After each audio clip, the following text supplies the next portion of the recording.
Toutes et à tous et bienvenue dans ce nouveau cours qui est dédié aux filtres et plus particulièrement aux neural filters sur Photoshop, qui sont en fait des options, des automatisations en fait d'un certain nombre d'effets qu'on va regarder ensemble.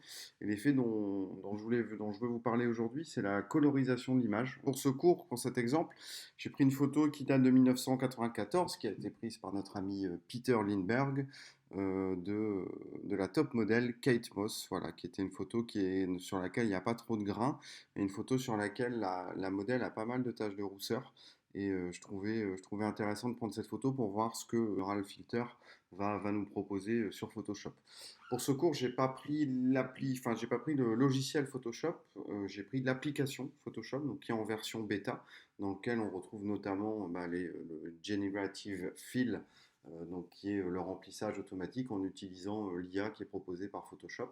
C'est parti, on va aller dans les filtres et on va choisir le troisième, le Neural Filters, et on va voir que Photoshop nous propose, donc comme je vous disais, soit en version plus avancée, soit en version qui sont encore bêta, nous propose un certain nombre d'automatisations, notamment pour les portraits, pour tout ce qui est création, notamment par exemple, pour changer la saison sur une photo, pour mettre des transferts aussi, prendre une image et lui appliquer, en fait, transférer le style d'une autre image.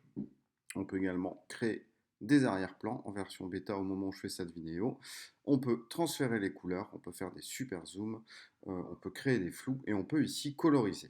Alors, quand vous souhaitez utiliser les Neural Filters, la première chose à faire, c'est de télécharger en fait le fichier qui va permettre de faire le lien entre, au final, l'automatisation, donc l'IA, et le logiciel en dur sur votre ordinateur. Donc ici, moi je l'ai téléchargé préalablement, donc je l'active et je vois qu'ici, le logiciel me propose une première colorisation de l'image. Elle n'est pas parfaite au niveau de la peau, des grains de beauté, par contre c'est vraiment très bien. Les cheveux sont un petit peu foncés et on se rend compte ici que sur le bleu de la salopette, il y a encore un peu de nuisance visuelle si je puis dire. Et ici par exemple la bretelle, on voit qu'elle est marron et qu'elle n'est pas bleue comme la salopette. Donc si je vais sur les différentes options, je peux choisir des options qui sont prédéfinies. Mais ce qui m'intéresse de vous montrer aujourd'hui, c'est surtout que je peux en fait ajuster manuellement les couleurs. Pour ça, c'est un petit peu comme le dégradé libre qu'on a sur Illustrator. Je vais placer des curseurs de couleurs à différents endroits et grâce à la reconnaissance, au final à l'outil de reconnaissance de Photoshop, il va pouvoir me proposer justement de changer la couleur de l'arrière-plan, la couleur de la peau, la couleur des lèvres, la couleur de la salopette. C'est pas toujours super précis, mais n'oubliez pas que vous pouvez ensuite valider et comme vous allez récupérer tous les calques et les masques de fusion, vous pouvez derrière utiliser des calques de réglage comme la balance des couleurs ou comme la teinte et la saturation pour venir perfectionner la colorisation de votre image. Trêve de bavardage, c'est parti ici. On va d'abord s'occuper du bois. Donc je vais ici cliquer une fois avec mon curseur. Je vais choisir une couleur bois. J'appuie sur OK et vous voyez qu'ici, il va me proposer de modifier la couleur du bois sans toucher la peau et sans toucher les cheveux.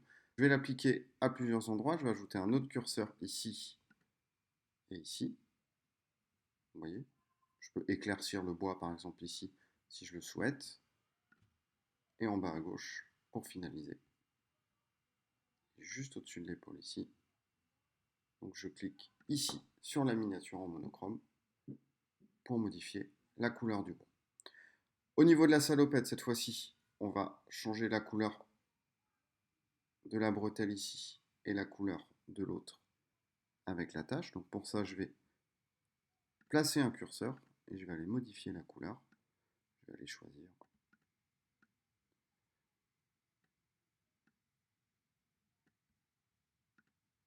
du bleu par exemple.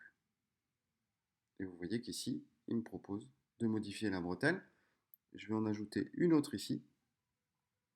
Le problème, voilà, ça c'est un peu la limite de cet outil sur l'application Photoshop, c'est que je vois il a colorisé le bras en même temps. Alors c'est pas un souci, il vous suffit tout simplement d'aller rajouter une couleur sur le bras. Voilà, un petit peu.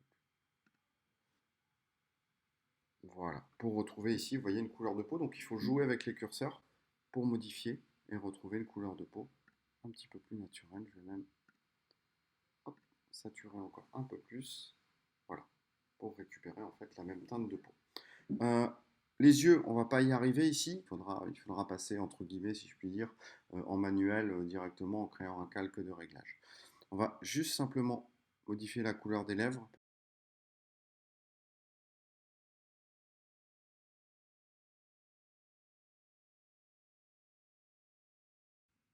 comme ceci. Et on voit qu'ici, il y a encore du bleu à ajouter. Donc, toujours le même principe. Je clique ici avec mon curseur et je vais ajouter une couleur bleue. Je valide. Voilà. Et vous voyez qu'ici, la couleur bleue a été modifiée. Bon amusement!